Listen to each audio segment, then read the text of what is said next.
Hello friends, welcome to my YouTube channel. आज हम study करेंगे design of shaft. Design of shaft समझने से पहले पहले समझ लेते हैं शाफ्ट क्या होता है। शाफ्ट होता है एक रोटेटिंग एलिमेंट जो कि सर्कुलर क्रॉस सेक्शन होता है, जिसका क्रॉस सेक्शन जनरली कौन सा होता है, यूजुअली सर्कुलर क्रॉस सेक्शन होता है, और वो ट्रांसमिट करता है पावर या फिर motion.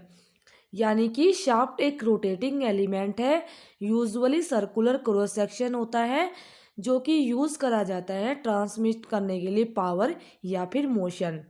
Okay, then power delivered to the shaft by tangential force किसके द्वारा मिलती है? टेंजेंशियल फोर्स के द्वारा मिलती है, और रिजल्टेंट टॉर्क के द्वारा मिलती है, या ट्विस्टिंग मूवमेंट के द्वारा मिलती है। ठीक है, तो शाफ्ट परमिट करता है पावर ट्रांसमिशन को इन वेरियस मशीन एलिमेंट। यानी कि बहुत सारे मशीनिंग एलिमेंट जो कि शाफ्ट के साथ लिंक्ड होते हैं, उनके साथ में मिलके पावर का ट्रांसमिशन करता है। कैसे करता है? By the tangential force and the resultant torque and twisting movement, जो कि सेटअप होता है शाफ्ट के अंदर। और वेरियस मेंबर्स जैसे कि पुलिस, गियर, फ्लाईव्हील, क्रैंक्स, स्पोकेट्स, ठीक है, जो माउंट होते हैं शाफ्ट के ऊपर। ठीक है, तो बेंडिंग और ट्विस्टिंग मूवमेंट शाफ्ट पे लगता है, तो इसके कारण जो शाफ्ट के साथ में जो दूसरे मेंबर्स हैं, उनके साथ में भी बेंडिंग और ट्विस्टिंग मूवमेंट लगता है। तो इस कारण से हमें शाफ्ट का डिज़ाइन करना एक इम्पोर्टेंट क्रिएशन हो जाता है। तो शाफ्ट को डिज़ाइन करना हमारे लिए ज़रूरी हो जाता है, क्योंकि यहाँ पे बेंडिंग, ट्विस्टिंग और साथ में कम्बिनेशंस लोड भी लगते हैं। तो इसलिए हम डिज़ाइन ऑफ शाफ्ट करते हैं, क्योंकि हमें सेव करना होता है शाफ्ट को, और साथ साथ में जो और माउंटिंग मेंबर्स हैं इसके साथ में, जैसे कि क्रैंक, फ्लाईव्हील, स्पोकेट्स, इसलिए हमें डिज़ाइन करना ज़रूरी हो जाता है शाफ्ट का। देन आता है type of the shaft. Shaft के टाइप कौन कौन से होते हैं? सबसे पहला machine shaft, then power transmission shaft. Machine shaft कौन सा शाफ्ट होता है? वो एक इंटीग्रल पार्ट होता है मशीन का, यानी कि मशीन का ही पार्ट होता है शाफ्ट।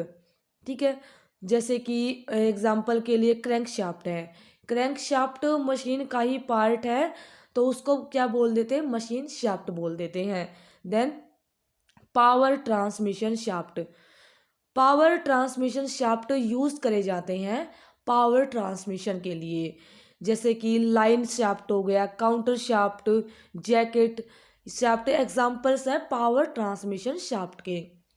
लाइन शाफ्ट एक लंबा शाफ्ट है, जो कि एक कंटिन्यूस, लेकिन लॉन्ग लाइन शाफ्ट एक लंबा शाफ्ट है, एक कंटिन्यूसली लॉन्ग शाफ्ट है, जो कि फैक्ट्री या फिर वर्कशॉप या पावर के डिस्ट्रीब्यूशन में यूज़ करा जाता है। और काउंटर शाफ्ट यूज़ करा जाता है लाइन शाफ्ट के बीच में और मशीन शाफ्ट के बीच में, यानी कि काउंटर शाफ्ट यूज़ किया जाता है between the line shaft and the machine shaft.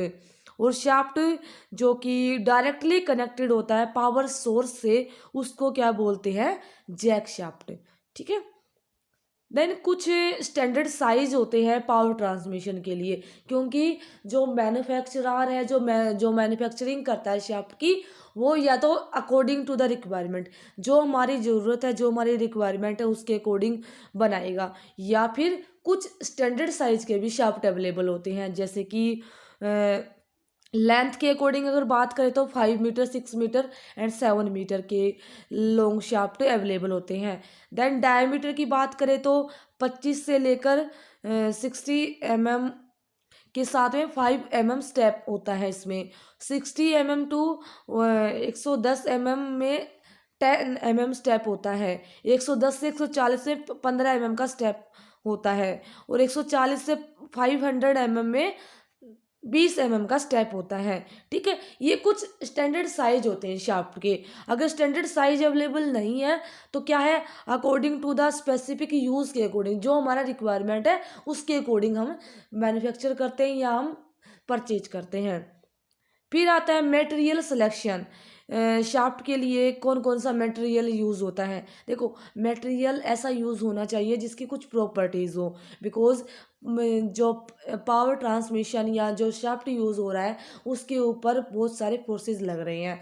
तो हमें ऐसा मटेरियल यूज़ करना होगा कि जो फोर्सेस लग रहे हैं, टॉर्क लग रहा है, ट्विस्टिंग मूवमेंट लग रहा है, बेंडिंग मूवमेंट लग रहा है, तो ये इतना ना हो कि शाफ्ट हमारा ब्रेक हो जाए, तो हमें सेव करना होगा। तो मटेरियल ऐसा होना चाहिए कि वियर रेजिस्टेंट मटेरियल का हाई हो, ठीक है। देन जो नोच सेंसिटिविटी फैक्टर है वो लो होना चाहिए। नोच सेंसिटिविटी फैक्टर क्या होता है, एमडी में यूज़ करते हैं क्योंकि जहाँ पे स्ट्रेस कंसंट्रेशन होता है तो वहाँ पे नोच सेंसिटिविटी ज़्यादा होती है। तो हम नोच सेंसिटिविटी फैक्टर एक टर्म यूज़ करते हैं ताकि हम ऐसा डिज़ाइन में ऐड करें कि हमें जो हमारा मटेरियल है वो सेफ हो जाए। और हीट ट्रीटमेंट प्रॉपर्टीज़ हैं वो अच्छी होनी चाहिए, यानी कि ऐसा मटेरियल होना चाहिए जिसकी हीट ट्रीटमेंट प्रॉपर्टीज़ वो अच्छी हों, यानी कि गुड हीट ट्रीटमेंट प्रॉपर्टीज़ हों। और हाई स्ट्रेंथ होनी चाहिए, ऐसा मटेरियल यूज़ करना चाहिए जिसकी स्ट्रेंथ ज़्यादा हो और अच्छी मशीनेबिलिटी हो, यानी कि ऐसा मटेरियल होना चाहिए उसको मशीनिंग करना, यानी कि अगर शाफ्ट में मशीनिंग की रिक्वायरमेंट है तो ईजिली हो जाए। और ऐसा मटेरियल होना चाहिए कि जो इन्वायरमेंट के ऊपर जो बुरा इफेक्ट है, यानी कि एक तरह से हार्मफुल इफेक्ट है इन्वायरमेंट को देने वाला, वो ना हो, यानी कि less prone to the environmental effect होना चाहिए। और ऐसा होना चाहिए मटेरियल कि कोरोजन ना लगे, यानी कि फ्री फ्रॉम कोरोजन होना चाहिए, ठीक है। ये कुछ ऑर्डिनरी शाफ्ट हैं जो कि मटेरियल यूज़ करा जाता है, जैसे कि कार्बन स्टील ग्रेड 40 C8, या फिर कार्बन स्टील ग्रेड 45 C8, या ग्रेड 50 C4, या ग्रेड 50 C12, ठीक है। ये क्या है, कुछ स्टैंडर्ड मटेरियल हैं जो कि हम शाफ्ट के लिए यूज़ करते हैं, ठीक है। ये कुछ हमारी जो कि स्टैंडर्ड शाफ्ट की जो हमने कार्बन स्टील है अलग अलग ग्रेड का, तो उसकी क्या है अल्टीमेट टेंसाइल स्ट्रेंथ या यील्ड स्ट्रेंथ जो कि स्टैंडर्ड यूज़ करते हैं उनकी ये कुछ स्ट्रेंथ है।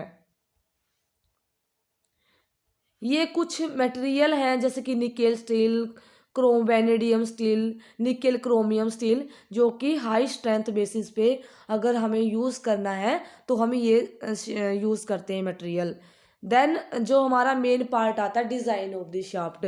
डिज़ाइन शाफ्ट का अगर करना है तो हम किसके बेस पे करते हैं, या तो स्ट्रेंथ के बेस पे करते हैं या रिजिडिटी के बेस पे करते हैं। स्ट्रेंथ के बेस पे करते हैं या फिर रिजिडिटी के बेस पे करते हैं। जब भी डिज़ाइन करा जाता है शाफ्ट को स्ट्रेंथ के बेसिस पे तो अलग अलग लोड लग रहे हैं शाफ्ट पे, तो शाफ्ट पे अलग अलग लोड लग रहे हैं, तो लोड को देखते हुए जैसे कि शाफ्ट पे अगर ट्विस्टिंग मूवमेंट, अगर ओनली ट्विस्टिंग मूवमेंट लग रहा है तो उसके बेस पे करेंगे, या फिर ओनली बेंडिंग मूवमेंट लग रहा है, या कंबाइंड बेंडिंग और ट्विस्टिंग मूवमेंट लग रहा है, या फिर एक्सियल लोड के साथ में ट्विस्टिंग और बेंडिंग मूवमेंट भी लग रहा है, यानी कि तीनों मूवमेंट लोड के साथ में, यानी कि एक्सियल लोड के साथ में ट्विस्टिंग और बेंडिंग मूवमेंट भी लग रहा है। तो अगर स्ट्रेंथ के बेस पे हम डिज़ाइन कर रहे हैं शाफ्ट को तो ये चार कंडीशन, चार अलग अलग वेरिएशन आते हैं, तो इनको हम one by one next classes में डिस्कस करेंगे।